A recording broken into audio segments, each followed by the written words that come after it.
Good morning all of you. आज मैं आप लोगों को वर्ण व्यवस्था के बारे में बताऊंगी।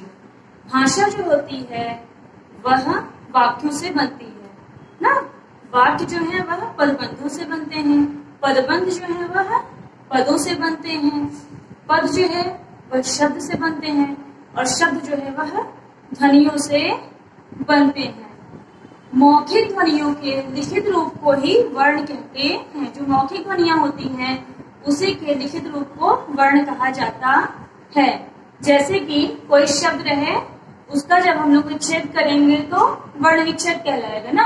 जब वर्ण विच्छेद करते हैं तो वर्ण अलग अलग, जैसे पूजा शब्द है, इसमें प जमा उ जमा ज जमा आ, ये अलग अलग हो गए। इसको जो है प को हम लोग उसको अलग नहीं कर सकते, इसके खंड या टुकड़े हम लोग नहीं कर सकते। जो वर्ण होते हैं उसके खंड और टुकड़े नहीं किए जाते। तो मौखिक ध्वनियों के लिखित रूप को वर्ण कहा जाता है।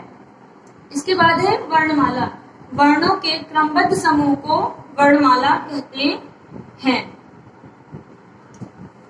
वर्णमाला में मुख्य रूप से जो होते हैं वर्णमाला में दो प्रकार के होते हैं, जैसे स्वर और व्यंजन। वर्णमाला में दो प्रकार के वर्ण होते हैं, स्वर और व्यंजन। स्वर जो ध्वनियां बिना किसी सहायता के उच्चरित होती हैं वह जो है स्वर कहलाती हैं। जैसे कि स्वर को बोलते समय हमें अन्य वर्णों की सहायता नहीं लेनी पड़ती, इसे स्वतंत्र रूप से बोला जाता है। इसकी संख्या 11 है, जैसे अ आ ई उ ऊ री ए ओ औ। अब जो है वह अयोग वाक्य के अंतर्गत आते हैं।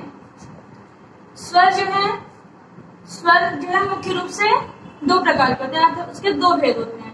पहला ह्रस्व स्वर और दूसरा दीर्घ स्वर। ह्रस्व स्वर जिस स्वर के उच्चारण में कम समय लगता है और जिसे देर तक नहीं बोला जाता ना, उसे ह्रस्व स्वर कहते हैं। इसमें 4 स्वर वर्ण होते हैं, अ ई उ री।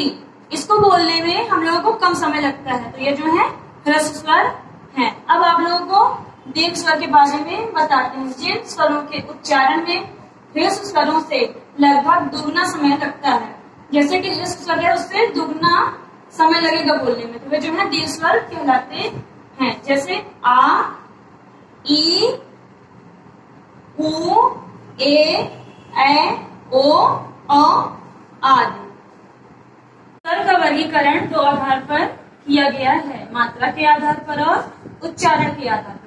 मात्रा के आधार पर दो भाग, जैसे ह्रस्व स्वर और दीर्घ स्वर।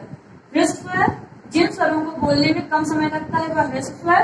दीर्घ स्वर जिन स्वरों को बोलने में दोगुना समय लगता है स्वर से वह जो है दीर्घ स्वर कहलाते हैं। पहले जो है प्लुत स्वर को भी माना जाता था। प्लुत स्वर का चिन्ह ऐसे होता था, जैसे ओम बोलते थे ना हम लोग, तो इसको बोलने में 3 गुना समय लगता था। इसके बाद उच्चारण के आधार पर दो भेद हैं, निरनुनासिक और सानुनासिक। निरनुनासिक में क्या होता है, इसको बोलते समय जो मुख द्वारा हवा निकलती है वह जो है केवल मुख द्वारा निकलती है बोलते समय, तो वह जो है निरनुनासिक में आता है। जैसे अ आ ई उ ए ओ आदि। और सानुनासिक में जो होता है उच्चारण बोलते समय इसमें क्या होता है, हवा जो है मुख और नाक दोनों से निकलती है। जैसे आ ना, जैसे चांद बोलेंगे तो च में चंद्र बिंदु, जैसे इसको कहते हैं अनुनासिक ना, तो ये लग जाएगा, तो नाक और मुंह दोनों से हवा निकलेगी तो ये जो हो जाएगा क्या हो जाएगा, सानुनासिक। जिन ध्वनियों के उच्चारण में वायु मार्ग में कॉट पैदा होती है और जिनके उच्चारण में स्वरों के सहयोग की आवश्यकता पड़ती है वे व्यंजन कहलाती हैं। जैसे कि स्वर को बोलते समय हमें जो है अन्य वर्णों की सहायता नहीं लेनी पड़ती, लेकिन व्यंजन वर्णों को बोलते समय हमें स्वर की सहायता लेनी पड़ती है। जैसे अ है, अवर्ण है या स्वर है, ना, क्योंकि इसको बोलते समय हमें अन्य वर्णों की सहायता नहीं लेनी पड़ रही है। लेकिन अगर हम क बोलेंगे तो क बोलते समय अ ध्वनि उच्चारित हो रही है।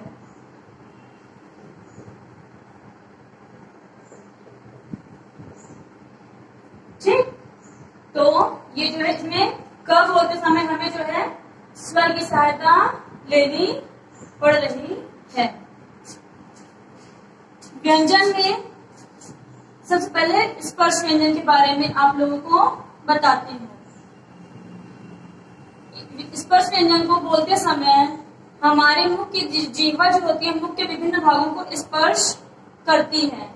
जैसे इसमें जो है 25 वर्ण होते हैं, क से लेके म तक। क से लेकर म तक स्पर्श व्यंजन होता है।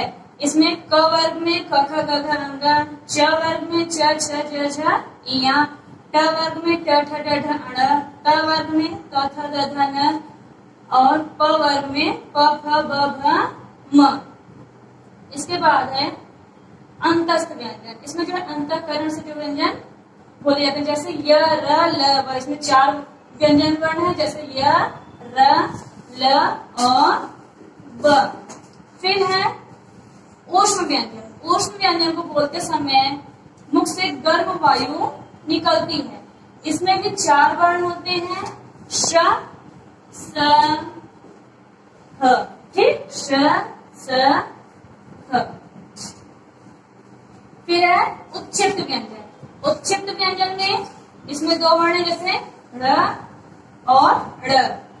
अगर इसमें से नीचे से बिंदी हटा देंगे तो ये ध से ढक्कन हो जाएगा, ढ हो जाएगा।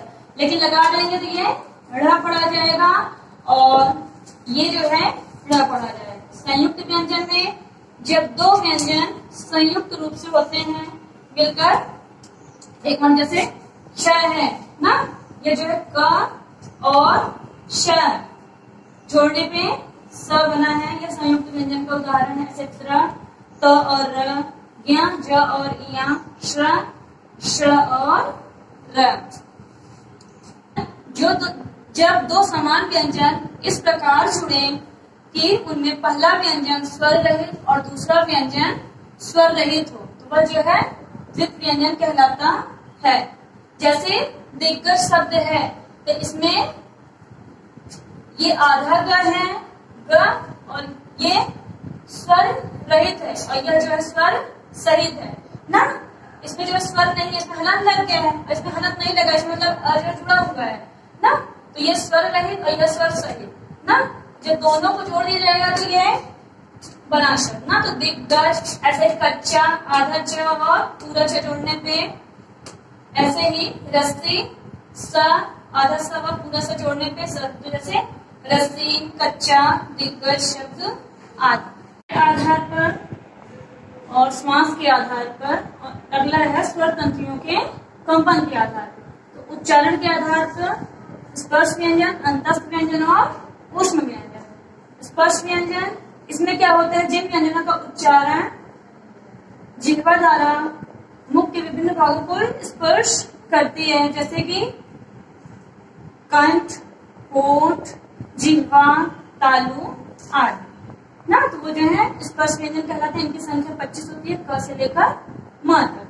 फिर है अंतस्थ व्यंजन। इसमें जिन व्यंजनों के उच्चारण में जिह्वा मुख के किसी भाग को पूरी तरह स्पर्श नहीं करती, इसमें जो जिह्वा जो है मुख के भाग को पूरी तरह से स्पर्श नहीं करेगी, है ना। तो ये क्या है, अंतस्थ व्यंजन कहलाते हैं। इनकी संख्या 4 होती है, य, र, ल, व। फिर है ऊष्म व्यंजन। इसमें ये व्यंजन होते हैं जिनको बोलते समय मुख से गर्म वायु निकलती है, जैसे श, स, च, ह इत्यादि। फिर है श्वास के आधार पर। श्वास के आधार पर जैसे कि अल्प प्राण हो गया और महाप्राण। अल्प प्राण में क्या होता है कि इन व्यंजनों के उच्चारण करते समय हवा जो है कम मात्रा में निकलती है मुख द्वारा। तो जैसे क वर्ग है, क ख ग घ अंग, तो इसमें जो है पहला जैसे क, फिर तीसरा ग और 5वां पंचम वर्ण होता है अंग ना। तो इनको बोलते समय मुख से हवा जो है कम निकलती है, तो ये जो है अल्पप्राण कहलाते हैं। तो जिन व्यंजनों के उच्चारण में हवा की मात्रा कम निकले वह जो है अल्पप्राण कहलाते हैं। इसमें जो है प्रत्येक वर्ग का, जैसे क वर्ग है, च वर्ग है, ट वर्ग है, त वर्ग है और प वर्ग है, इसमें पहला, तीसरा और पांचवा वर्ण जो है अल्पप्राण होता है। अब है महाप्राण। महाप्राण में जब हवा की मात्रा अपेक्षाकृत अधिक निकले तो वह जो है महाप्राण ध्वनि कहलाएगी। जैसे ख, घ, इसमें जो है प्रत्येक वर्ग का दूसरा और चौथा वर्ण ना, जैसे क वर्ग है तो दूसरा और चौथा वर्ण जो व्यंजन होगा वह जो है महाप्राण के अंतर्गत आएगा। इसमें जो है जैसे अल्पप्राण में पहला, तीसरा, पांचवा ना, जैसे य, र, ल, व होता है ना, तो ये अंतस्थ व्यंजन होंगे, ये भी जो है अल्पप्राण के अंतर्गत ही आएंगे। और जो ऊष्म व्यंजन होंगे वह जो है महाप्राण के अंतर्गत आएंगे। अब आप लोगों को स्वर तंत्रियों के कंपन के आधार पर व्यंजन बता रहे हैं। इसमें जो है सघोष और अघोष। सघोष ध्वनि क्या होती है? जिन ध्वनियों के उच्चारण में स्वर यंत्र में स्वर तंत्रियों से हवा टकराती हुई बाहर निकलती है उन्हें सघोष ध्वनियां कहते हैं। इसमें जो है सभी स्वर और ग, घ, अंग, ज, झ, ञ, जैसे कि तीसरा, चौथा, पांचवा वर्ण ना, जैसे क वर्ग है तो उसका तीसरा, चौथा, पांचवा वर्ण जो होगा, जो व्यंजन वर्ण होगा वह जो है सघोष ध्वनियों के अंतर्गत आएगा। प्रत्येक वर्ग का तीसरा, चौथा और पांचवा व्यंजन और इसके अतिरिक्त य, र, ल, व जो अंतस्थ व्यंजन होता है वो भी सघोष ध्वनियों में आएगा। और ड़, ढ जो उच्चित व्यंजन होता है वह भी जो है सघोष ध्वनि में ही आएगा। इसके बाद है अघोष। अघोष में जिन ध्वनियों के उच्चारण के समय स्वर तंत्रियां दूर दूर रहती हैं उन्हें अघोष ध्वनियां कहते हैं। इसमें प्रत्येक व्यंजन का पहला और दूसरा व्यंजन जो है वह अघोष ध्वनियों के अंतर्गत आता है। जैसे क वर्ग है तो क, ख, ग, घ, अंग, जो तीसरा, चौथा, पांचवा होगा वह सघोष ध्वनि, और जो पहला, दूसरा होगा जैसे क और ख वह जो है अघोष ध्वनि कहलाएगा। इसमें जो है स, अस जो उष्म व्यंजन होते हैं चार, इसमें स तीनों स जो होते हैं वह अघोष में आएगा ना, और जो ह बचता है वह जो है सघोष में। ठीक, तो स ये जो है अघोष ध्वनि है। अनुनासिक जिन वर्णों के उच्चारण में हवा नाक और मुंह दोनों से निकलती है उन्हें अनुनासिक कहा जाता है। इन्हें लिखते समय चंद्र बिंदु, यह जो है चिन्ह जो है यह अनुनासिक का चिन्ह है ना, तो चंद्र बिंदु द्वारा दर्शाया जाता है, जैसे हंस, चांद इत्यादि। ऐसे ही अनुस्वार जिन वर्णों के उच्चारण में हवा केवल नाक से निकलती जाती है तो उन्हें अनुस्वार द्वारा दर्शाया जाता है। अनुस्वार का उच्चारण जहां पर होता है उसके पहले वाले वर्ण के ऊपर बिंदु, यह जो है अनुस्वार का चिन्ह है। तो यह बिंदु जो है जहां पर उच्चारण होगा जिस वर्ण का, तो अनुस्वार का जहां उच्चारण होता है उसके पहले वाले वर्ण के ऊपर बिंदु के रूप में लिखा जाता है। जैसे हंस ना, तो हंस ह के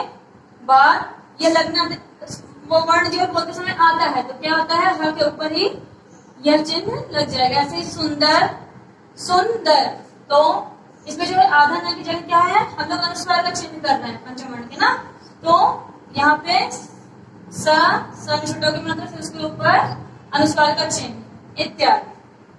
विसर्ग, विसर्ग का चिन्ह ये है ना, तो विसर्ग का उच्चारण ह के समान होता है।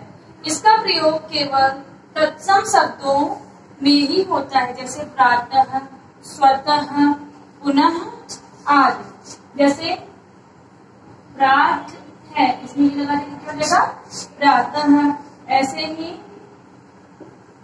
स्वतः या पुनः, इसका उच्चारण जो होता है सर का अह होता है। हिंदी में अरबी, फारसी, अंग्रेजी आदि के कई शब्द आ जाने से कुछ नई ध्वनियों के प्रयोग की व्यवस्था करनी पड़ी। जैसे क में यह जो बिंदी दिख रही नीचे लगी है नुक्ता का चिन्ह, जैसे क, ख, ग, ज, फ। अगर ये हटा देंगे तो ये क रहेगा, लेकिन अगर कुछ शब्द ऐसे हैं जो हिंदी और उर्दू में वर्तनी और उच्चारण की दृष्टि से समान है, किंतु उसके अर्थ जो होते हैं वह भिन्न होते हैं। जैसे सजा ना, सजा शब्द है तो इसका अर्थ है सजाना। हाँ, और यही अगर हम सजा तो लिखे हैं लेकिन यहाँ पे नुक्ता लगा देंगे तो इसका अर्थ हो जाएगा दंड। तो सजा अर्थात सजाना और सजा अर्थात दंड। ऐसे ही दूसरा है फन शब्द ना, तो फन अर्थात सांप का। हाँ,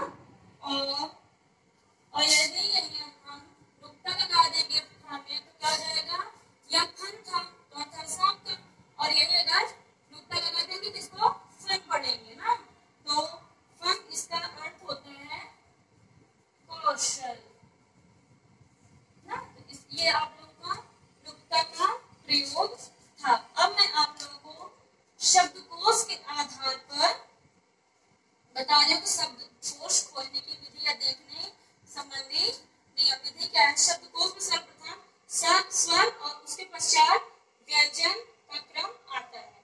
स्वर में जैसे अ रहेगा, पहले जो अ ऊपर अनुनासिक लगा रहेगा पहले वो, फिर अ में अनुस्वार अ, फिर अह, फिर उसके बाद अ मतलब है, फिर अनुनासिक वाला, उसके बाद मतलब कि अनुस्वार वाला।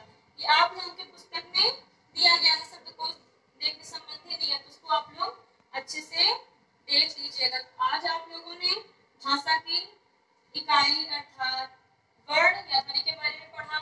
वर्ण या ध्वनि चिन्हों के समूह को वर्णमाला कहते हैं, इसके बारे में पढ़ा। स्वर व व्यंजन इत्यादि के बारे में पढ़ा।